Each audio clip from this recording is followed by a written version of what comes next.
The number one killer after pneumonia of children in the world is lack of access to clean, safe water.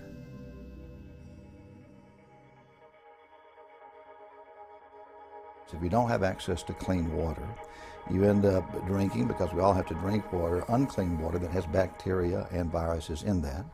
When that occurs, you can get diarrhea, and diarrhea causes dehydration, and the dehydration causes cardiovascular collapse, or what we call shock, and death comes very, very quickly. We're facing 1 billion people without access to safe drinking water. Twice that number without access to sanitation. A child dies needlessly every 15 seconds. Literally, the young girls and women in villages all around the world spend most of their waking moments gathering water, carrying it long distances so that they can find the basics in life for their families and their communities. And children that lives are wasted because they are transporting water instead of sitting in a classroom and learning how to read or write.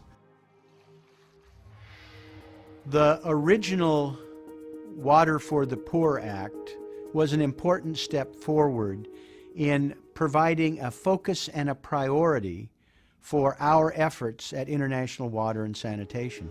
Water for the World takes it to a new level to sharpen the focus, to be able to make sure that we have the tools to realize the promise. Well, the Water for the World Act is important because we have learned, based upon our experiences with the Water for the Poor Act, it's like anything. After a little while, you start realizing that some things need to be tweaked, some things need to be changed to be more effective and more efficient. And that's what the Water for the World Act does. These are the objectives of this bill. Number one, to keep putting water on the forefront, on the cutting edge, out front of our development aid that we distribute around the world. And number two is, over the next 6 years, we will extend access, sustainable access to safe, clean water to about 100 million people over that period of time.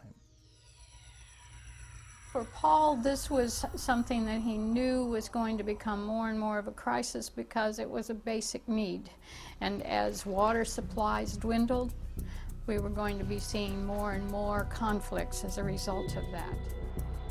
Well, of course there have been wars over oil, but Paul Simon was right. There will be a battle for water as more and more people are born and they're really struggling over this scarce resource.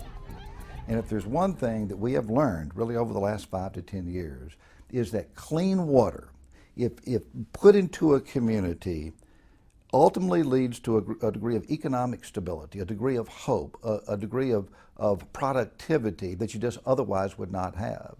So if you can provide clean water or access to clean, safe water, you end up having a productive impact on society, job creation, economic growth, and all of a sudden people have hope.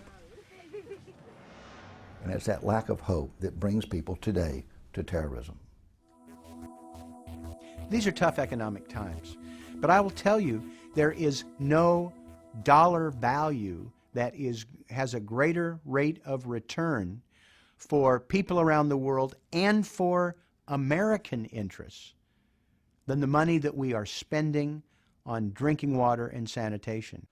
So it's a very strong children's issue because they're the ones who are dying today, and that is the future of the community.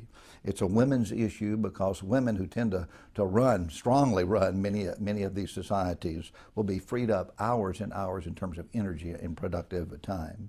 It's the moral issue of being able to reach out and lift people up very inexpensively. It's easy to do. We know how to do it. And then it's the security issue where it comes back to, once you have productive economic development that grows out of having access to safe, clean water, you create jobs, a productive society, and you give hope to societies who otherwise don't have hope. We have got to find peace in this world, and we've got to do it through humane, caring policies. Coming together on a bipartisan basis in Washington to try to provide water to every corner of this earth is a good, humane thing to do, which will lead to a better and safer life for most people. For what it would cost a typical American family half a takeout pizza a year, it would be transformational. You say, why? Why would we invest in clean water around the world. First, it's easy to do. It's easy to do. We know water comes out of the ground. It's a matter of getting it distributed appropriately. Number two is cheap. It's just cheap to do. When we talk about an investment of $1, the return on that, the return on investment is $8 when it comes to clean water.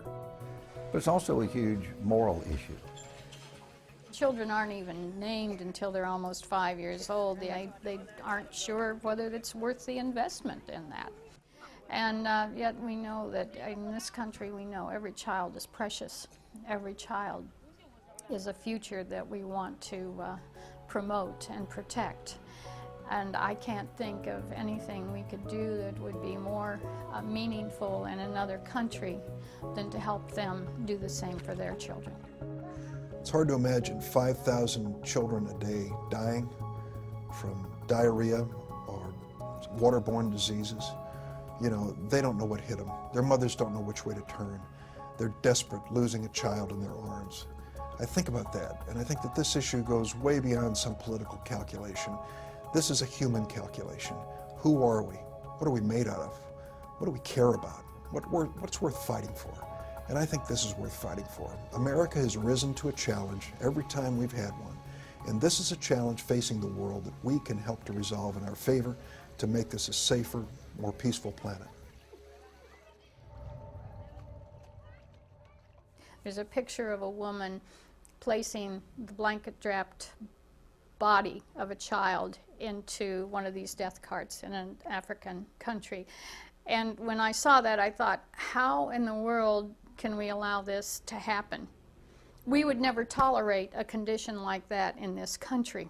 We never had a condition so bad in this country that we would have that kind of a situation. And yet in the developing world, that happens on a regular basis, every single solitary day.